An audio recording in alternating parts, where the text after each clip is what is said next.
समस्तଙ୍କ मंगल मनासी वर्षर प्रारंभरू आरंभ होइथाय पूजार्चना।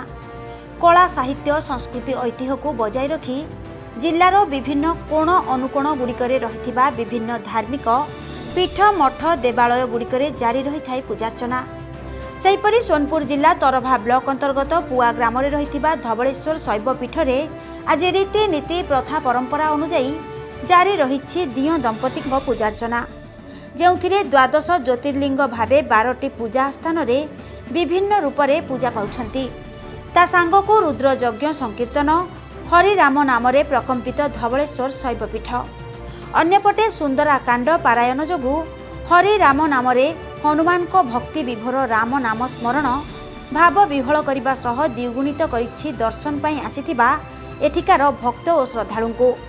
सेपटे हजार हजार संख्यारे भक्ति भावरे विभोर भक्त और श्रद्धालु अन्न भोग पाई आत्मतृप्ति अनुभव करुछंती। तेबे सूचना अनुसार धवळेश्वर शैव पीठ काहे केते आवाहन कालरू एठी रीति नीति अनुजाई पूजार्चना पाई आसुछंती दियो दंपति, जेउथिरे 10 वर्ष पाखापाखि हेबो प्रति नववर्ष पालन महा आडंबर सहकारे पालन करा जाउछि और विभिन्न आध्यात्मिक भक्ति भावर कार्यक्रम जारी रहिछि, जहाँ पाई धवळेश्वर पीठरे लक्षाधिक भक्त श्रद्धालु भक्ति भावरे भक्तिमय परिवेश सृष्टि होइथाय। कुहा जाय भगवान शिवंक प्रत्यक्ष लिंग एठी आवाहन कालरू पूजा पाई आसुछंती। धूप दीप मंत्र उच्चारण रे धवळेश्वर पीठ परिसर होई उठिथाय भक्तिमय, जहाँ पाई विभिन्न जिला संबलपुर बरगढ़ बौद्ध सोनपुर बलांगीर प्रभृति स्थानरू हजार हजार संख्यारे जन समागम हेउथिबा बेले स्थानीय अंचल देउलपदर नारायणपुर मेंढा राजपाली भालुबाहाल मालीसिंगड़ी इत्यादि 50 रु ऊर्ध्व ग्रामर लक्षाधिक भक्त श्रद्धालु जन समागम होइथाय, जहाँ पाई धवळेश्वर पीठ खूब चर्चित सह बहु प्रसिद्ध। भक्त और श्रद्धालु विश्वास रही एठी भक्ति भाव सह मानसिक रखिले मानसिकधारी समस्त मानसिक पूरण हुए। दुख कष्ट जंत्रणा हरण करनियंती पालनकर्ता हर पार्वती। एही पीठ आसिले एठी समस्त देवादेवी दर्शन प्राप्ति होइथाय। तेबे एठी 12 मासरे 13 पर्व पालन होई आसुथिबा बेले वर्षर प्रारंभरू दियो दंपति पूजार्चना और तांको सुआशीर्वाद आरंभ होइथाय। वर्षर प्रारंभरू समस्ते भाव विह्वल होई भक्ति भावरे विभोर रहिथांती और जन कल्याण हितरे सारा विश्ववासी मंगल मनासी दियो दंपति ठारे प्रार्थना करिथांती।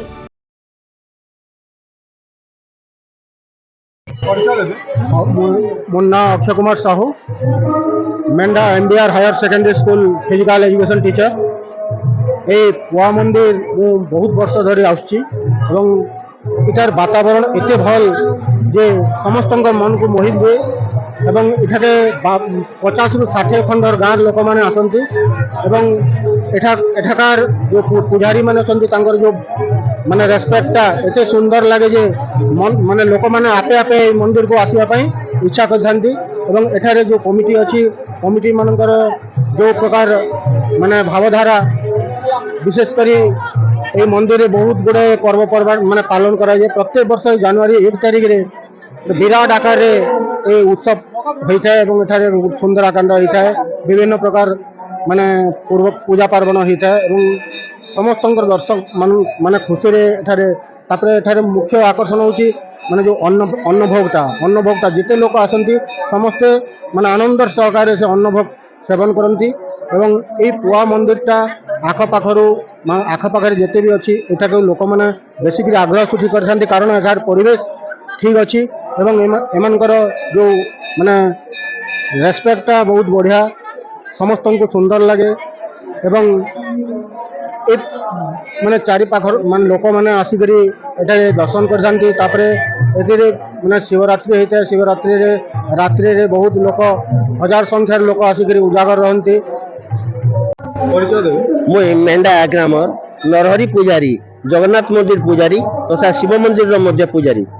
मु ए मंदिर सांगे मोर सब बेले जीवा आसबार मोर संपर्क रही एवं मु आज देखुची आज तो 15-20 वर्ष हेब एठारे आमर जनवरी 1 रे प्रति वर्ष एपरी मेला रोची। एटा होची गोटे भाईचार मेला প্রত্যেক জাতি ধর্ম বর্ণ নির্বিশেষে সমস্তে আসিকি এଠାରେ মজা নেଉଛନ୍ତି। ଏଇଟା ହଉଛି ଗୋଟେ ଭାଇଚାରାର ପର୍ବ। ଏଇ ପର୍ବ ଦିନୁ ଦିନ ପାଇଁ ଏଇଟା ବଢି ଚାଲିଛି। ଭଗବାନ କରନ୍ତୁ ସେଇ ଶିବ ଭଗବାନ ଏଇ ପର୍ବଟାକୁ ଶୃଙ୍ଖଳିତ ହିସାବରେ ପ୍ରତିବର୍ଷ ଯେମିତି ଲୋକମାନେ ଉପଭୋଗ କରିପାରିବେ, ଏଇ ଭାଇଚାରା ପର୍ବ ସମସ୍ତଙ୍କର ରହିପାରିବ, ଏଇ ଆଶା ମୋର ରହୁଛି ଏବଂ ଏଇ ହିସାବରେ ସବୁ ବର୍ଷ ଚାଲି ରହୁ, ଏହା ହିଁ ମୋର କାମନା। ବଲାଙ୍ଗୀରରୁ ରିପୋର୍ଟର ଦିଲ୍ଲୀପ ସାହୁଙ୍କ ରିପୋର୍ଟ ଜିଓବା ନ୍ୟୁଜ୍।